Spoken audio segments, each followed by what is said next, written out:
के लिए आज इस मिलन समारोह में उपस्थित मैं आगंतुक सभी भाइयों बहनों माताओं का हार्दिक स्वागत अभिनंदन करता हूं। जैसा कि विदित है, भारतीय जनता पार्टी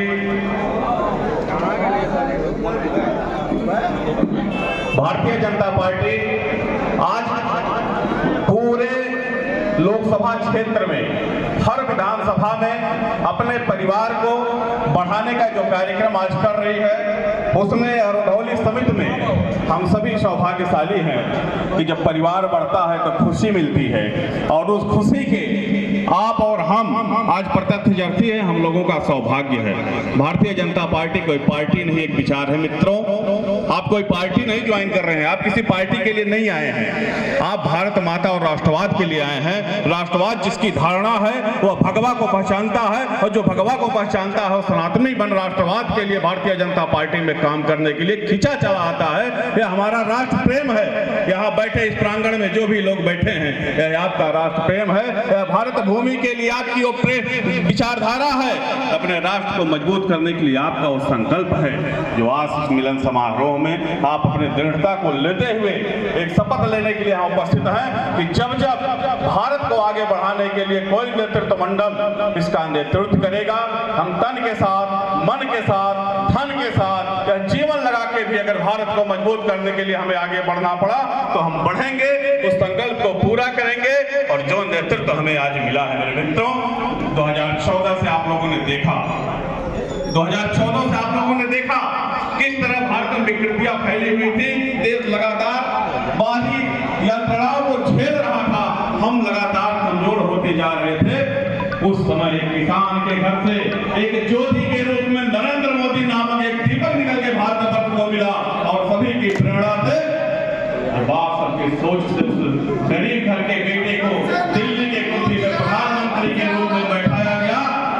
तब से लगातार भारत का गौरव गाथा, भारत ही नहीं अभी विश्व के कोने कोने में भारत माता का जय जयकारा हो रहा है। और जब भारत माता का जय बोला जाता है तो भारत माता का जय नहीं, हम सबकी जय है, क्योंकि हम ही भारत है, हमारी सोच भारत है, हमारा कृत्य भारत है, हमारे संस्कार भारत है। जब हम उसको करते हैं तो हमारे देश की पहचान बनती है, हमारे देश की छाप पड़ती है।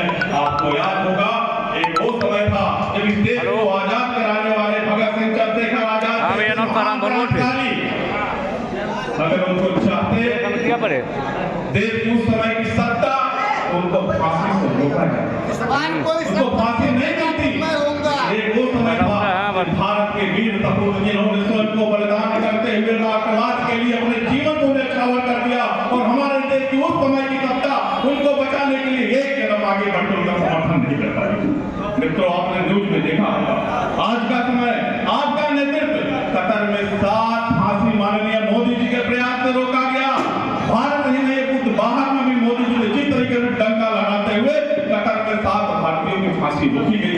आपके मजबूत नेतृत्व, आपके दृढ़ संकल्प और अच्छे नेतृत्व का परिचय है कि आपने एक अच्छे नेतृत्व, मजबूत व्यक्तित्व को भारत के मस्तक में बैठाया है, जो भारत के गौरव को ऊंचा उठाने के लिए, आगे बढ़ाने के लिए जिन्होंने संकल्पबद्ध है, आगे बढ़ता है। और एक बात आता है, तन समर्पित, मन समर्पित और जीवन समर्पित। जो सूत्र है भारतीय जनता पार्टी का, जो विचार है भारतीय जनता पार्टी का, उस प्रधानमंत्री के जीवन को स्वयं को धारण करके आपको मैसेज देने का प्रयास किया है कि 18 नहीं 22 घंटा अगर काम करना पड़े, राष्ट्र के लिए मैं अपने जीवन को समर्पित कर रहा हूं। और मेरे मित्रों, इसके बाद एक लाइन माननीय मोदी जी ने हम लोगों को दिया कि उनके पद चिन्हों पर जब जब हम चलेंगे, जब जब हम आगे बढ़ेंगे, तो हमारा भारत मजबूत होगा, राष्ट्रवाद का विकास होगा, और जब राष्ट्र सुरक्षित और संरक्षित रहेगा तब हमारा विकास होगा।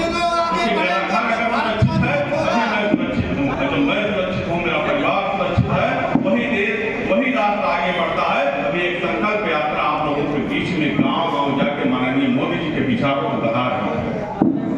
एक सुंदर प्रयास था आपके प्रधानमंत्री का। आज तक किसी भी प्रधानमंत्री ने जनता के बीच में डायरेक्ट संवाद करने का कोई प्रयास नहीं किया। आपके प्रधानमंत्री जी ने, अगर व्यक्ति कहीं नहीं पहुंच सकती तो व्यवस्था पहुंच सकती है। माननीय प्रधानमंत्री जी ने संकल्प यात्रा के रूप में अपनी व्यवस्था गांव-गांव, घर-घर, द्वार-द्वार पहुंचाया, और उस रथ के माध्यम से कई जगह उन्होंने संवाद किया। आपकी समस्याओं को सुना। यह बहुत बड़ी बात है कि दिल्ली का बैठा हुआ व्यक्ति आपके घर में आके आपकी समस्याओं को सुनता है और किस तरीके से जन के विकास के लिए, भारत के विकास के लिए हम अपने कार्य को आगे बढ़ा सकते हैं, उस पर लगातार चिंतन करता है।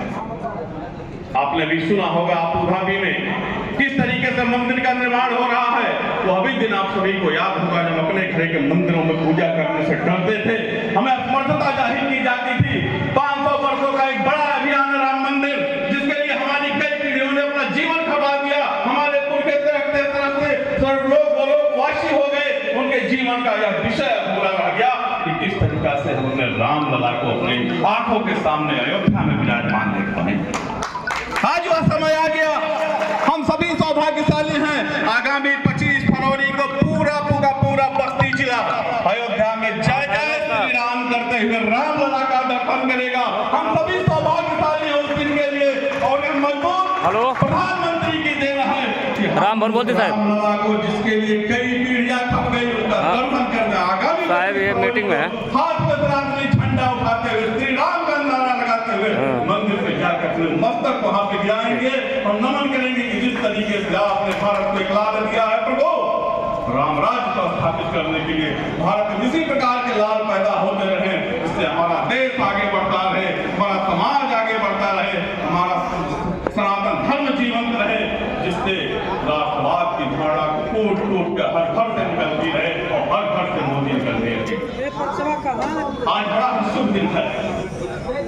विचारधारा के लिए उपस्थित आपकी संख्या किसी पार्टी के लिए नहीं, यहाँ जो भी लोग बैठे हैं विचारधारा के लिए उपस्थित है। और हमारी विचारधारा क्या है? हमारी विचारधारा राष्ट्रवाद, हमारी विचारधारा भारत है, हमारी आत्मा भारत है। और जो भारत के लिए जो व्यक्ति सोचता है, जो व्यक्ति देश के लिए सोचता है, कहा है जो भरा नहीं है भावों से बहती, जिसमें रसधार नहीं, मानव नहीं वो पत्थर है, जिसमें स्वदेश का प्यार नहीं।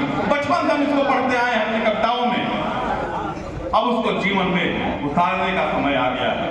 हम उसको जीवन में उतार कर राष्ट्र के निर्माण के लिए हर कदम, हर क्षण, अगर एक वोट के माध्यम से अपने दो भाई को जोड़ते हुए राष्ट्रवाद के लिए हम प्रेरित करें, तो निश्चित भारत के विकास में हमारा जीवन सार्थक होगा।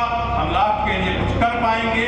इस विचारधारा के साथ आज जब हम इस मिलन समारोह से आगे जाएंगे, तो आगे बढ़ के हर घर, हर परिवार के पास पहुंच के उनसे एक ही निवेदन करना है कि भारतीय जनता पार्टी कोई पार्टी नहीं, भारतीय जनता पार्टी भारत का वह विचार है जो आपके परिवार को सुरक्षित रख सकता है, आपके माताओं को उज्ज्वला गैस का कनेक्शन दे सकता है, हर गरीब के हर थाली में अपना चावल, रोटी, गेहूं, अनाज पहुंचा सकता है, हर भूखे के भूख को मिटा सकता है, हर घर में जलकर व्यवस्था के द्वारा जल पहुंचा सकता है, और हर गाँव में बिजली की योजना के द्वारा घर घर बल्ब लगा के पूरे समाज को प्रकाशित कर सकता है।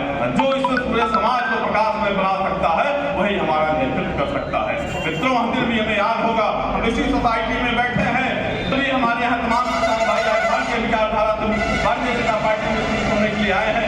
और दिन भी हमको याद होगा जब अपने खेतों में यूरिया खाद डालने के लिए यूरिया लेने आते थे, तो यहाँ पहले हमें खाकी से मुलाकात करनी पड़ती, और जब खादी से मुलाकात करते थे तो खादी को बुलाते थे, तब 2 बोरा यूरिया मिल पाती थी। और खादी की इस गठजोड़ में हमारे तमाम गरीब किसान भाई यही डंडों से पीटे जाते थे, कोई नहीं खड़ा होता था उस समय। तमाम राजनीतिक पार्टियां यहाँ पे शासन कर रही थी, कोई नहीं समय निकाल के आता था। किस तरीके से जिन किसान उत्तर प्रदेश और दिल्ली की राष्ट्रवाद के खिलाफ अपना शासन चला रहे हैं, और यूरिया ये भी किस तरीके से पहुंचा भैया, ये भाषण माननीय मोदी जी के नेतृत्व के बाद 2014 के बाद कोई अपना किसान भाई नहीं कहा होगा यूरिया के लिए तो कहीं लाइन लगानी पड़ी, यूरिया के लिए खाना पड़ा, डीएपी की कहीं ब्लैक मार्केटिंग उसको झेलनी पड़ी। इतनी सुगमता से यूरिया हर प्रकार से जहाँ व्यवस्थाएं हैं वहाँ यूरिया पूरी तरीके से सुलभ है। नहीं तो असल बात तुम्हें रिकॉर्डिंग कर दी ना तो तुम 2014 के बाद में के बाद तो दिया ना तो सर नहीं दिया रहा आपके सरकार के उत्तर प्रदेश और अब भी एक्सपायर हो गई, उनको नहीं सोचना चाहिए था कि देश की 70% की आबादी नहीं पता उसके बारे में नहीं सोच रहे हैं। अगर सोचने का प्रयास किया तो मोदी जी ने किया या उनकी जरूरत थी, उनके लिए आप लोगों ने छोड़ा था। तमाम विरोधी उनके खिलाफ बोलते उनको श्रम नहीं ना ही बीमार उमार कुछ नहीं रहना, उनके के बैठा रहना सकते भैया कि बिहार का शादी है के लिए सोचता है। वो नहीं कैसा राहत रहना हर व्यक्ति की महत्व कोई बैठा रहना सुगर को लगभग 5 बजे अच्छा, ये मानवीय आवश्यकता हमारे जीवन की। अगर हमको तीनों चीजें मिल जाए तो हमें और कुछ करने की क्या आवश्यकता है? ठीक है, ठीक। अगर इसको किसी ने सोचा ठीक तो माननीय प्रधानमंत्री के नेतृत्व में जिस तरीकों से हर गांव के सड़कों का निर्माण हुआ है सभी साक्षी। एक समय था जब इसे रुधौली से बस्ती जाने में कमर टूट जाता था, 1.5 से 2 घंटे लगते थे। हर व्यक्ति नई गाड़ी लेने से कतराता था कि गाड़ी मेरी 2 साल में कबाड़ा हो जाएगी। और उन महिलाओं को क्या दम झेलना पड़ता था जो रुधौली से 80 पे दवा नहीं करा पाती तो प्रेगनेंसी के हालत में उनको बस्ती में भर दिया जाता था।